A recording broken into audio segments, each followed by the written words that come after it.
என்னப்பனே கணேசா, குரு பிரம்மா குரு விஷ்ணு குருதேவோ மகேஸ்வரா, குரு சாக்ஷாத் பரபிரம்மம் தஸ்மை ஸ்ரீ குருவே நமக. மூஷிகவாகன மோதகஸ்த சாமரகர்ண விளம்பித சூத்திர வாமனரூப மகேஸ்வர புத்திர விக்ன விநாயக பாத நமஸ்தே. என்னப்பனே கணேசா, உன்னோட அனுகிரகம் வேணுண்டா என்னப்பா. இன்னைக்கு நான் சொல்ல போகிறது பிள்ளையார்பட்டி கற்பக விநாயகரை பற்றி சொல்ல போகிறேன். நாளைக்கு சதுர்த்தி, ரொம்ப விசேஷமான நாள். நஞ்சையும் புஞ்சையும் கொஞ்சி விளையாடும் தஞ்சை தரணியின் மேற்கு நோக்கி சில கிலோமீட்டர் சென்றால் பிள்ளையாருக்காகவே தோன்றிய ஒரு கிராமம். அந்த கிராமத்தின் பெயர்தான் பிள்ளையார்பட்டி. பிள்ளையார்பட்டியை பற்றி தெரியாதவா இருக்கவே முடியாது, நிச்சயமாக இருக்க முடியாது. எல்லாருக்கும் பிள்ளையார்பட்டியை பற்றி தெரியும். பிள்ளையார்பட்டி கற்பக விநாயகர் கோவில் சுமார் 1600 வருஷம் பழமையான கோவில். தமிழ்நாட்டில் பழமையான குடைவரை கோயில் இதுதான். தமிழ்நாட்டில் காரைக்குடிக்கும் திருப்பத்தூருக்கும் நடுவில் இருக்குது. அதே சமயம் குன்றக்குடி முருகன் கோவிலேருந்து 3 கிலோமீட்டர் தூரத்தில் இருக்குது. நாட்டுக்கோட்டை நகரத்தார்களின் கோத்திரமான 9 நகரத்தார் கோவில்களில் பிள்ளையார்பட்டியும் ஒன்றும். ஒரு குன்றை குடைந்து ஒரு கோவிலையும் ஸ்ரீ கற்பக விநாயகர் சிற்பத்தையும் ஸ்ரீ திருவீசர் என்னும் லிங்கத்தையும் குன்றாலேயே வடிவமைச்சிருக்கா. இங்கே இருக்கிற கணபதி ரொம்ப பெரிய கணபதி.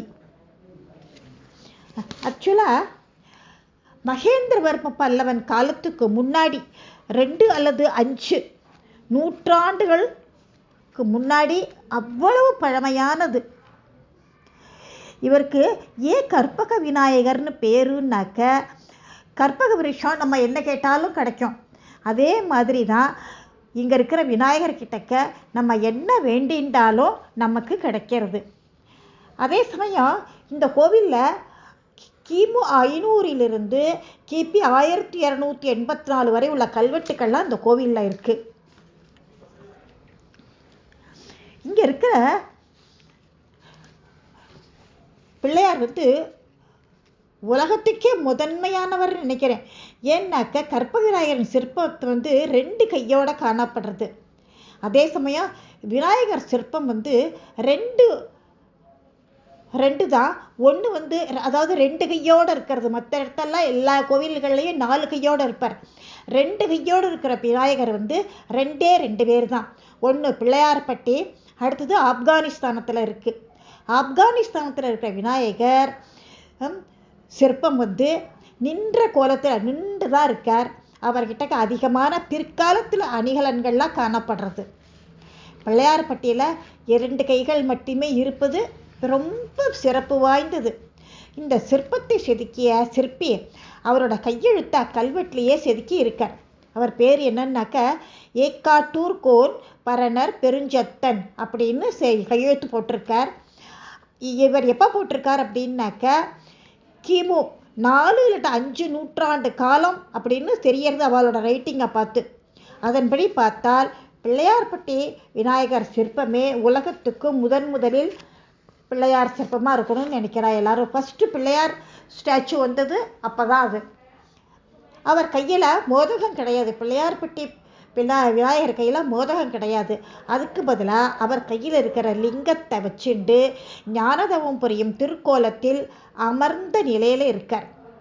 அவர் யோக விநாயகராக இருப்பதால் கேட்ட வரங்கள்லாம் சீக்கிரமாக நமக்கு கிடைச்சுடுறது. இவர் வலம்புரி விநாயகர், உலகம் பூரா காக்கும் முழுமுதற் கடவுள் கணபதி தானே. அவருக்கு அவர் அருளாலேயே 1000 திருப்பெயர்களையும் தந்திருக்கார். இங்கே மூர்த்தியோட உருவத்தை கொஞ்சம் நேரம் நம்ம உத்து பார்த்தோம்னாக்க நமக்கு தெரியும், அதோட அருமை என்னங்கிறது தெரியும். அவர் ஞானத்தின் அதிதேவதை.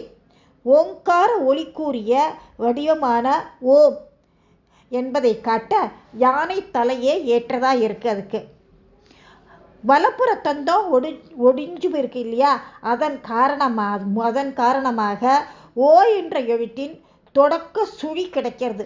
ஓங்கிற எழுத்தோட தொடக்கம் ஆரம்பமாகிறது அந்த உடைஞ்ச தந்தத்திலேருந்து. அப்படியே மேல் நோக்கி வலஞ்சுழித்து இடது காது வரை போய் வளைந்த இடத்தின் வழியாக கீழ்நோக்கி துதிக்கை நுனி வரை கோடு போட்டால் ஓ என்ற வடிவம் கிடைக்கும். கையில் இருக்கும் மோதகம், அதாவது லிங்கம், யும் அப்படிங்கிற வரியே காட்டுறது. அங்கே நடைபெற திருவிழாக்கள்லாம் ரொம்ப விமர்சை. அதுவும் சதுர்த்தின்னு கேட்கவே வேண்டாம். பிள்ளையார் கோவில்கள்லையும் ஜென்ரலாக எல்லார் பிள்ளையார் கோவில்லையும் சங்கடகர சதுர்த்தி, விநாயகர் சதுர்த்தி ரொம்ப ஃபேமஸாக இருக்கும். பிள்ளையார் பற்றியில் கேட்கவே வேண்டாம். 9 நாள் முன்னாடியே காப்பு கட்டி குடியேற்றம் பண்ணிட்டு தொடங்கிடுவா. இங்கே கணபதிக்கு விநாயகர் சதுர்த்தி அன்னைக்கு முக்குருணி கொழக்கட்டை, முக்குருணி அரிசி போட்டு அதில் கொழக்கட்டை பண்ணி முதல் நாளே பண்ண ஆரம்பிச்சிருவா. அதைத்தான் நைவேத்தியம் பண்ணுவா. அப்புறமா இங்கே நாட்டுக்கோட்டை செட்டியார்கள்லாம் இங்கே இருக்கா இல்லையா, ராஜகோபுரம், குளம், இன்னும் பல பராமரிப்புகள்லாம் பண்ணியிருக்காவா. அவர்கள் செஞ்சிருக்காளா. இங்கே 2 ராஜகோபுரம் இருக்குது. ஆகம முறைப்படி பூஜைகள்லாம் ஒழுங்காக நடக்கிறது. நம்ம என்ன பிள்ளையார்கிட்ட கேட்குறோமோ அதை அவர் உடனே கொடுக்கிறார். அவரை முறைப்படி சதுர்த்தி விரதம் இருந்து அவரை வழிபட்டால் கேட்டதும் கிடைக்கும், கேட்காததும் கிடைக்கும். லைஃப்பில் ஒவ்வொருத்தரும் பார்க்க வேண்டிய ஸ்தலம் விநாயகருக்குன்னாக்கா பிள்ளையார்பட்டி, அடுத்தது திருச்சியில் இருக்கிற மலைக்கோட்டை. எல்லாரும் ஒரு தடவை போயிட்டு வாங்கோ, ரொம்ப விசேஷம்.